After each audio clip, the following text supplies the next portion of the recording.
back to the players, you know, Smith Rowe. Again, Smith Rowe should have scored in the 32nd odd minute.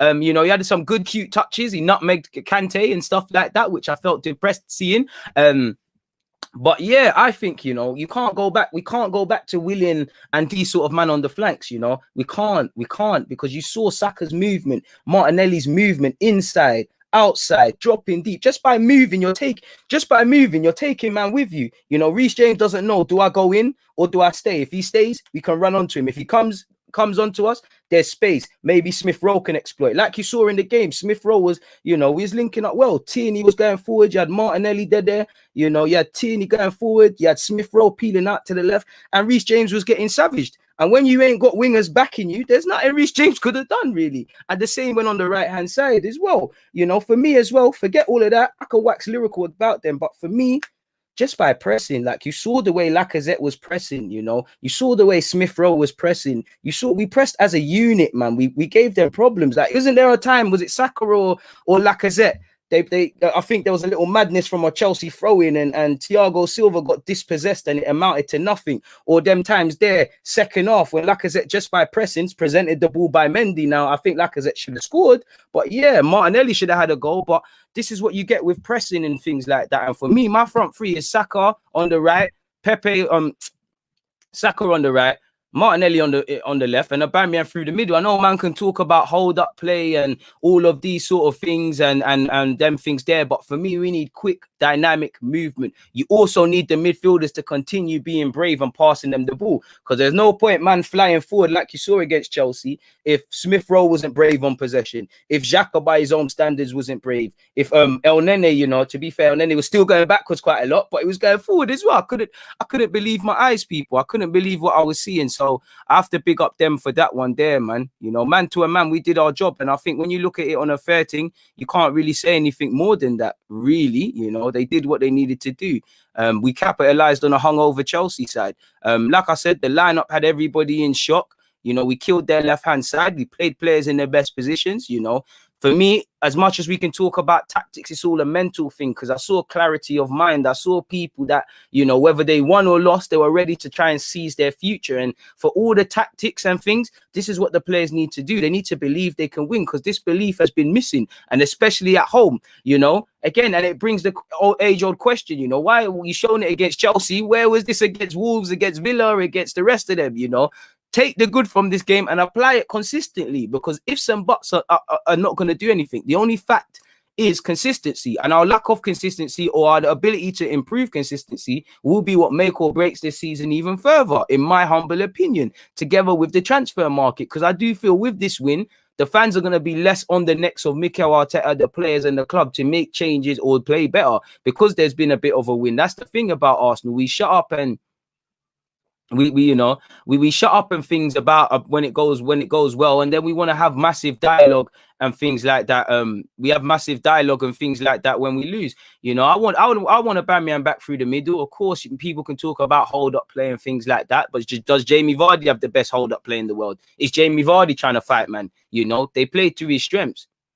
I'm not saying, you know, Lacazette can't be in the team, but this is where I get at, where I say you need different options in the team. You need some games it's going to be Lacazette, some games you're going to need Aubameyang through the middle, some games you might even go Martinelli through the middle and go with Aubameyang. We need options, we need adaptability and things.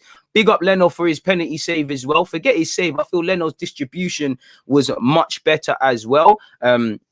Apologies, people. I want to skip to the third goal as well, because the third goal impressed me a lot, man. The third goal really impressed me. That was a goal from last season, in my opinion. You know, I saw a very good goal in that regards. Just want to remove some people because it makes this much easier. You know, let's say that's Chelsea's front three. Let's focus on. Oh, I'm looking for things that are in my hands. Madman. You know, you've got them there. Let's just focus on Chelsea's free, people. Now, this is a free from Chelsea, yeah? You had Saka, you had Smith Rowe, right? Yeah. Not to scale, obviously, it's a tactics board, people. But what I was impressed, the third goal was a goal from last season, in my humble opinion, people. It really was. We've played out from the back. If you remember, you know, Leno shouted at El Nene or something, and he's giving it to El Nene. El Nene's gone back to Xhaka. You know, eventually it's ended up with, there's a couple more phases, but long story short, the key point is, you know, it's Bellerin bombing forward. You know, Bellerin's bombing forward. Then you've got Smith Rowe, who pressed into that space. Smith Rowe went well. You had Bellerin into that space. You had Smith Rowe there as well in support. And then you had the crucial Bukayo Saka. Apologies, people. We broke. We absolutely hit them, you know. And ultimately, it ends up with Bellerin passing it to I believe, Smith Rowe. Smith Rowe passes it to Saka. Obviously not to scale. Saka has a bit of luck with finding the far post. But again, that's about 10 passes I counted when I watched the game again. 10 passes, quick, dynamic passes, trying to cut them open very quickly. That's what I want to see from Arsenal. You know, that's what I wanted to see, because we had some, you know, it looked like there was clarity. When Leno had the ball, he knew exactly what he wanted to do. Bellerin, you know exactly what you want to do. And that's what I wanted to see from us, people. There is no way of talking about the free kick, people. It's a fantastic strike from Xhaka. You know, it's a fantastic strike. Maybe in hindsight, the keeper's positioning can be a bit better, because you did see something along the lines of this. You know, he did offer a lot of this this of his left hand side to Xhaka, but it's a fantastic strike from Xhaka. You know, if you know. It was a good strike from the lad, man. It was a good strike from the lad. I've got a lot of time for what they did yesterday, and it's about building upon this, really and truly. Now, the goal, we let ourselves down, like I said. You know, we're actually hit on the counter attack. You know, we're hit on the counter attack. I feel Joe Willock, and I can't remember who else, but Joe Willock's actually done well initially. You know, to get back. And then it's a poor collective goal to concede, really and truly.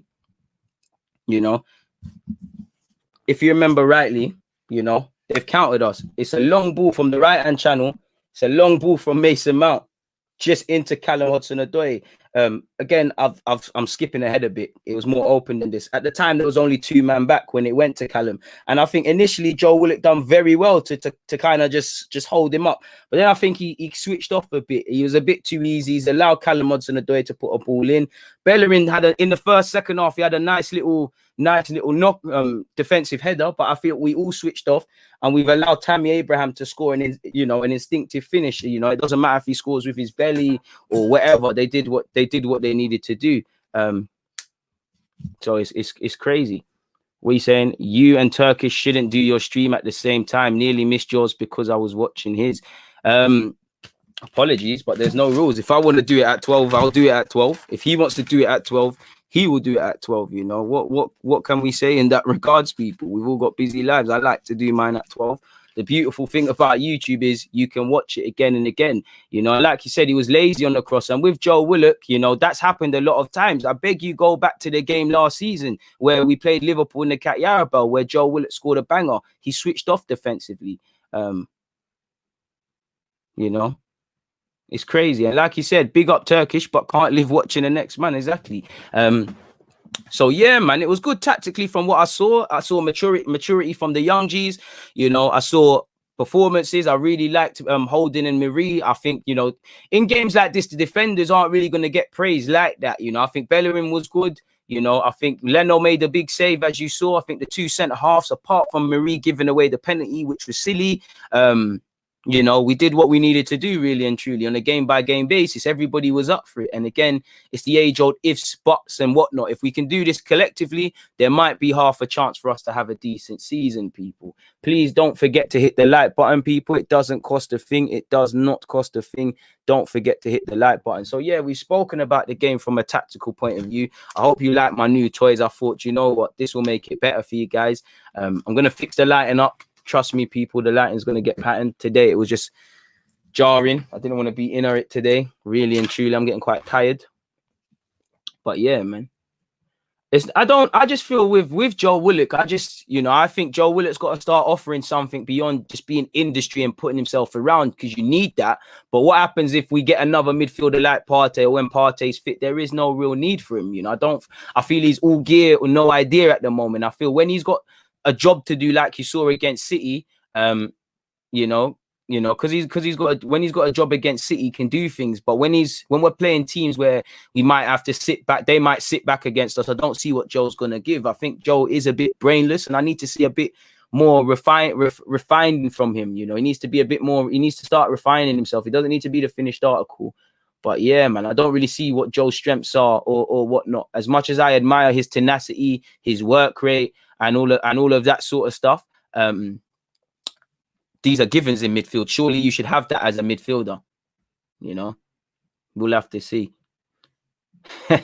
Trust me, too much Xmas food, man. That running up that stairs was a madness, man. Big up yourself, JP. I hope you're well as well. Bro, in relation to Lampard, I think he's vexed. And to be fair, I'm not going to lie to him, you know. Again, Chelsea have probably been in this poor form because of themselves. But at the same time, I don't think it was a tactics thing. You know, I don't think Lampard tells them to play long balls. I definitely think Lampard preaches playing 5-yard passes. Again, I'm not a Chelsea fan. I'm not saying you can't question Lampard and things like that. But I just feel, looked on that. If I supported Chelsea, again, I could have my problems over Lampard, but I genuinely think it was the players, because I'm seeing Mason Mount and Kante next to each other, struggling to play 5-yard passes. Fullbacks are not wingers are not helping their fullbacks. You know, Tammy Abraham's isolated. You know, against an Arsenal team, you know midfield is crucial, and you know that midfield can be overrun. You didn't actually put Arsenal under pressure, and I ultimately feel the attitude came from the players. I don't think Lampard was preaching not to be complacent. You heard him in his press conference. I didn't agree with that though. I didn't understand the Kovacic one, because there were some moments in the game. You know, the one good thing I saw from Kovacic, did you not see that? I can't lie, Xhaka got ripped. You see that little flick he did, and he was gone. And I think Marie came and clattered him and took him out. You know, I would have thought he would have kept Kovacic on. I feel Werner was going to be the one to get subbed, clearly. I think Pulisic and Callum Hudson-Odoi look like to be the ones to cause trouble. Big up everyone in Q8. Let me actually, making sure I ain't missed out anything. There was a couple of other points that I wanted to speak about. Somebody send out a search party for finding Timo, you know. Couple of other stuff in relation to that. Where's my bullet points, man? Where's my bullet points? Because I had some couple of talking points that I missed in the game, like the nutmeg. Oh, random takeaways, people. Let me share my screen really quickly with you guys. Share my screen, share screen 2. You don't know. Let's go. So these were the random takeaways for me, people. For those of you who care, Lacazette is Arsenal's top scorer in the Premier League with 4 goals. Last night, he scored his first goal since September. So shows not only his problems and individual player problems, but shows that we're struggling to score goals generally. Like I said, my random takeaways. The jury for me is still out on Pablo Mari. You know, he made a good block to deny Tammy Abraham. I think he did to deny Pulisic. I think he was good with Tammy Abraham. He got tight. I think his lack of pace is going to be an issue. I think he did well, but for me, the jury's still out, because I still don't know what he's about, really. I saw some things that would concern me and some things I'm thinking cool. But, you know, considering that was his first start since injury, it's calm for me. And for me, in an ideal world, like many Arsenal fans, I'm sure, you know, you might be open to bringing in another centre-half, but if you was going to, like, say any centre-halves are going to give in a look in this year or years to come, you'd say Marie, because he's just been bought, and obviously Saliba and Gabriel. I don't think much of Holding. I think Holding can be 4th, 5th choice, and if he really develops, he can do beyond that. But I think Holding had a good game, and I think Holding's one of them. You're never going to be completely confident in Holding, because he makes some good tackles and then he does some booky passes. But I like Holding, man. I think he wears his heart on his sleeve. I think he does his thing for us. Random and off topic, but I'm watching Leeds versus Burnley, and it looks like former Arsenal player Josh Benson is playing for Burnley. You know, you've got him, you've got Nathan Teller at Southampton, and you've got Josh Martin enjoying life at Norwich in the Championship. So it tells you football's a funny old game of opinions. But like I said, jury's still out. Xhaka, like you saw, back talking on socials, and again, he's a player that is scapegoated rightly and wrongly sometimes. Well, it's never right to have a scapegoat. You can criticize a performance. Big performance from Granit Xhaka, but again, it's all ifs and buts. Is he going to do this against Brighton? Can he do it against Brighton? I don't think too many people's opinions have changed on the player. Smith Rowe should have scored, of course, but he had some great touches. He was good with his pressing. I don't think he was amazing, but he took his opportunity to a degree, and I think he should play against Brighton. You know, I think what I was looking at from him, I know he's got technical ability, but for me, it's mentality. Sometimes he doesn't always look like. He looks a bit starstruck. He looks a bit unsure of himself. And like I said, for me, people underestimate how mental football is. You know, he's got the technical ability. So I think while he should have scored, he had a good game. I've spoken about that was a naughty skill on Xhaka. To be fair, man, that was a good skill. We saw his cheeky little nutmeg. I'm not gonna lie, based on that game, as great as Saka was, the corners, bro, like the corners, man. And can we just get players who could take corners? Saka's corners were a bit mad. And you've got to big up Gabriel Martinelli and the energy he brings and the pressing he brings to the table and to the team, man. Like, you know, he gets it. He gets it. Saka gets it. Martinelli gets it. You know, and he's in a positive way. He's aggressive. Sometimes it's a bit overindulging in it, but it is what it is in that regards. People are atting me. Cool. Nobody's trying to cancel DG and things like that on perfect timing. We're all disappointed every time we lose. We don't like losing. That's the Chelsea mentality. We always want to win games. Cool. And there's nothing better than seeing Chelsea losing. You know, the boss's assessment. We're not going to waste time on that. As you can see, I've been enjoying myself. People retweeted all these things, you know. Shameless. Hey. I think it was pretty damning that Havertz was left on the bench till later on, that Werner got clipped. And I think when you add in Werner, Havertz, you know, you're touching over 100 million. You've got Kepa with his own problems. You're closing in on 200 million now. Lampard's been backed. It's not like an Arsenal thing where you can look at Arteta and say, yo, all right, cool, the tactics are poor, but then you've got the Kroenkes and the rest of him. Apart from a centre half and maybe a defensive mid, off the basis of the fact that apparently he wanted Declan Rice, whatever you got. You know, you've got great players, and I still don't see what Chelsea are about. You know, we knew they could score goals. We knew they were a threat from crosses, but I just don't think Chelsea are looking like a unit they should be. I don't think, and again, I don't know Chelsea like that, but I do think some of the heat on Lampard, you know, not constructive criticism, but calls for him to come out are a bit premature. But yeah, as you can see, man, you know, this guy was seen moaning at everybody. As for Laqueta, boy, 100% focus. Where? Stop tweeting and actually get to it. Because when we were working hard, you lot were doing up the chattings. Ben Chilwell came back from injury and it amounted to nothing. Moving away from that, let's actually go and look at some of what the gaffer and some of our players have had to say, people. Let's look at Tierney, one of the few players who gets it. You know, Tierney was outstanding. For me, one of the best left backs in the Prem. I'm only having Robertson over him, really and truly. I rate Reguilon, I rate Dejane, I rate Bearman, but I'm only having Robertson over him.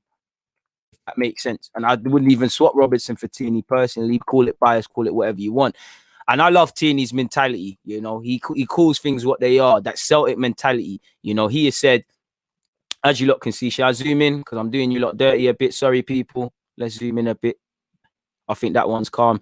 On the importance, it's a start, isn't it? We needed that win today, and we needed to give the fans something to be positive about. We've had a few bad results this season, so it's a start. When asked on what was different from today's performance, or about performance, he said, I think we started better today. You know, we haven't started well. We haven't started well enough too many times. You know, even this week, we were down after 3 minutes against City. So I saw a reaction. You know, he's like he said there, we didn't wait until we went 1 down to start playing or creating chances, because it's always hard when you're a goal down. And that's typically what we've seen. You know, we'll go a goal down, you know, like against Spurs and Wolves and City to a degree. You know, we'll huff and puff in the second half, ultimately get nothing. So it's lovely to see we started well. It's lovely to see a bit of game management, even down to the time wasting from the players, really, which I think is naive. Like he said, but we started on the front foot today. That's been the message in the last few weeks of training, and we did that. So again, Arteta's clearly been trying to preach to them to start strong, and they've not been getting it. You know, he said he's not seen it back. He felt contact. You did the right thing. When asked about the youngsters, he said all the youngsters here are hungry to play, and it's a big club. They've got the platform today, and today they started and they were brilliant. Big up Gabriel Martinelli, big up Smith Rowe. Obviously, we know what Saka's on. You know, Maitland-Niles, I think he was a bit pre-game unfortunate not to start, but at the end of the day, you know, Bellerin, we're not talking about why Bellerin shouldn't have started, or maybe Cedric and Maitland. We're not talking about the midfielders, and that's credit to Xhaka and Bellerin. You know, give us a performance. People can't talk. Because I don't hate them. I hate what they do with the inconsistent form. I don't hate you as a person. I just call it as I see it. I love my football club more than I'll ever have, you know, football affiliations to either of you. If you play well, like Xhaka has shown generally at Arsenal, he's played well in patches and in stages. Last year, he ended it wrong. He ended it strong. Same goes for Bellerin. I just need to see consistency. You know, it's as simple as that. When asked on a nervous end to the game, he said, yeah, Leno's dug us out. It would have been another 5 minutes if that went in. So fair play to Leno. And to be fair with you, it could have went a different way for us because we've once conceded a 4-0 lead against a team. 3-2 is very nerving. It would have asked us questions, but big up to Leno, as he said. On what that win gives us, he said, as I've said, it's the start of something to build on. We've been looking to get that first win, the 3 points, but this is just a start. Chelsea are a good team and they're higher up the table than us. We knew it was going to be tough. So to come out with 3 points today is so important for us. And like Tierney said, it's a start, big up the 3 points and whatnot, but we need to move, we need to move forward. It is what it is. It's good in isolation, but Monday comes, it means nothing because now we have to focus on Brighton really and truly. It's as simple as that. And like you said, Shamar, consistency is key. Like Omar said, it means nothing if we don't go and put in a performance because then we're back to square one, really. Not too sure what that means, but fair play. I think Dejane is a good player. That was probably some banter. Between them. They've all been called up for England. They've all probably played each other or with each other. It's probably just a little banter. And, Saka saying he meant it. Tammy saying he meant it. All the man them are saying are gonna say they meant it and whatnot. People. Big up the super chat gang. I appreciate that. I think Pepe and Willian should have to work really hard if they want to start ahead of Saka and Martinelli. We still need a 10 along with Smith Rowe. I agree. I'd more like an 8.5 to go with Smith Rowe. I think the creative man in the side of the modern day midfielders now. I think long gone are those days of the traditional 10s. Like they're still about. Ozil's still kicking ball. You've still got my man. What's his name? Hammers. You could define him as that. But generally, the more the Kevin De Bruyne sort of type now and things like that, I'm a bit more industry. Do you get it? So I think we need an 8.5 more than anything, but who knows, man. But like Tierney said, it's a start. It gives us something to build upon. And sorry, I don't care about the highlights of the game. I've watched the game twice now. It's out of there. Let's see what else has been said, people. Let's see what the gaffer has had to say. Big up Arteta, because man, the Wolves would have been out for you, but you did your thing. On what that win says about the strength of the team, I'm not too sure if it says anything, but he says, well, I think it's down to everyone because the senior players as well contributed in a different way, some on the pitch and some outside. Right when we were coming in off the bus, I could sense the energy and how much we wanted it. It doesn't get much better than to be playing in the Premier League on Boxing Day in a London derby. I said that today we needed to take this opportunity now to put some of the performances in the past where we didn't have the results into everything. We needed a big performance to win against this team and we needed 3 points. And I think the boys right from the beginning did very well. And that's facts. You've got to praise and critique fairly. The boys were on it. And that's where, you see, when they've come off the bus, that's when you need to be switched on. Not when, oh crap, the ref is about to blow the whistle to start. It's mentality. And again, it's this if they can do this consistently, which right now I have to say no, because we're still chasing negative results. But I back you lot. I want you lot to do it, but you lot have to want it for yourself. In the same way you badly wanted 3 points to put in a performance to avoid embarrassment against Chelsea, you've got to want it. You've got to want it against Brighton away. You've got to want it against Sheffield away. You've got to want it against Villa, against Everton, against Spurs, against Wolves, against Burnley, against Southampton. Games where we can chop and change how we feel, but we let ourselves down with cheap mistakes, not starting the game well, cheap mistakes leading to goals. So we've had to chase the game and many different individual and collective talking points. If you play like that, obviously losses are going to happen. We're definitely going to lose again, but it's how you maneuver. It's how you move with that. Like I said, big up the guys for the super chats, people. On Xhaka's performance, let's just read it, really. He said, since I've been here, he has always shown that. That's why I've been really supportive of him. He makes mistakes like we all do, but his commitment and character and how much he wants to fight for this club and this team is unquestionable. And I think today he showed that again, which fair play to him, he did. When asked on the significance on the result, he said it was an important week going into the game. He said, it's a really important week for us. As I mentioned before, some of the performances haven't been good enough. In football matches, I think that's a mistake there, but haven't been good enough in football matches, and that is something difficult to handle over time. We needed the points, that is for sure, and today we have done it against one of the best teams in the league, which they're still fifth. Again, things might change, but they're still fifth and they're still up there for scoring goals and they're still doing well. They've hit a blip in recent weeks. They've lost to Everton. They've lost another game as well, and they've lost to us in recent weeks. So they're having a bit of a blip, but the point remains. He said, can we do it every 3 days? That's the question mark to which we have to respond over the next week. And he said it there. It's irrelevant, more or less. It's a good win. It's a good feeling. We needed a point. But once again, it means nothing now. Monday, Monday comes, forget about it. Focus on Brighton because we've got a difficult trip to Brighton. They're gonna, we know how Mupay and all these guys move when they play against us. And then we've got the big clash, the relegation 6-pointer, on the 2nd of January against Sam Allardyce. He's been talking about us already. We know him from his Bolton days. He don't like us, so we're gonna need to be up for it against West Brom. And when you look at it, West Brom got what? Kieran Gibbs, Kyle Bartley, Semi Ajayi, There's always when you're former players like they've all been at Arsenal, they're gonna want to put in a performance. And you've obviously got Conor Gallagher who's seen his parent club lose. He'd probably want to put one over. So we're gonna face some tough teams. We're in a tough period. Like he said, we need to do it every 3 games, but it's good for the confidence. And like he said, but today we needed the lift, and that's what I want to see. I want to see these boys tomorrow or today or whenever go into training with a smile on their faces, because it can't have been too good around the training ground when you lose. So let's get a bit of happiness. Let's enjoy what we're doing and let's try and put some form in. Because too many times players have looked nervous, scared of making mistakes on top of poor tactics and things. It's been a negative cocktail. Let's try and move forward. And I think Arteta has to play the players that I can't question their mentality, whether we've won, lost or drawn. The Tierney's, the Martinelli's, the Sakas. Gabriel missed out because of Corona and Partey's got his injury business. But do you get it? Big up Lacazette. Lacazette scored, and I think he deserved that because in big games, he's worked very well for us. He bagged against... Who did he bag against? Did he score against Liverpool? Lacazette might have scored against Liverpool. He definitely played well against United and pressed very well. He held it up against Chelsea. And I think in recent weeks, Lacazette's been doing all right. And he's done all right in the last 2 games he's played. So shout out to Lacazette. Is it the form to warrant a new deal? You lot tell me. I don't know. I'm not going to get involved in that, but we'll have to see, I guess, really.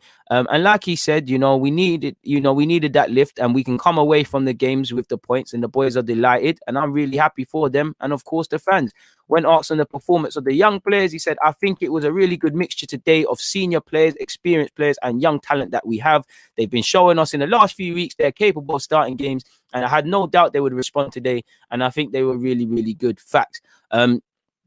There's nothing he could do. One thing I'd say for Arteta, for all my criticisms of him, he has been dealt a very unlucky card since he's joined Arsenal, because there's always been some drama, and now he can forgive him. He never had his spine of his team in what I would describe as Aubameyang, your captain, Partey, your best centre mid, and Gabriel, head and shoulders, your best centre half. He's missed them. Obviously, Corona's been messed him up, so he's going to miss the next few games. So he's probably not going to feature this week, and he'll be back for, I'd assume, whatever is after West Bromwich Albion, which I'm not too sure.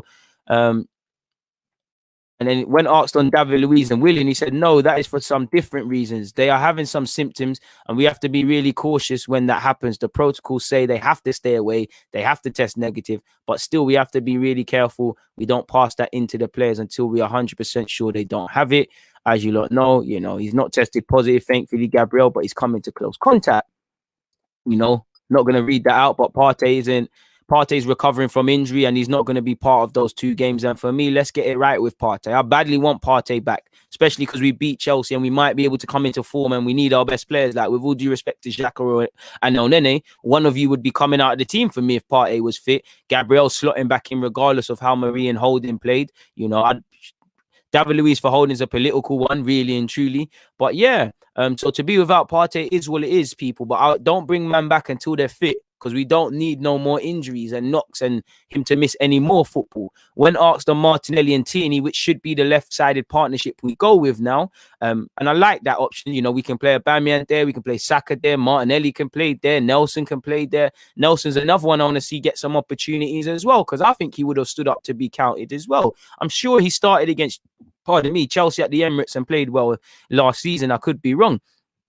And he said, I think both of them were really good understanding, a lot of energy, really good communication and courage as well. They were really positive every time we were attacking with the runs, playing forward. They were both involved in a lot of good attacking actions. So I'm very pleased. So I'm really pleased with them. Facts. Can't add anything more to that, people, really and truly. He said it all there, really. We've spoken about that. So let's put that blue. I think I've missed out a super chat. So let me unshare the screen quickly and go and find that. Apologies, my guy. It's never on purpose. I don't mean any malice. It's not showing up. Let me actually recover that. I think, it says there's another super chat. Big up yourself, Dean. I'm just happy we've won.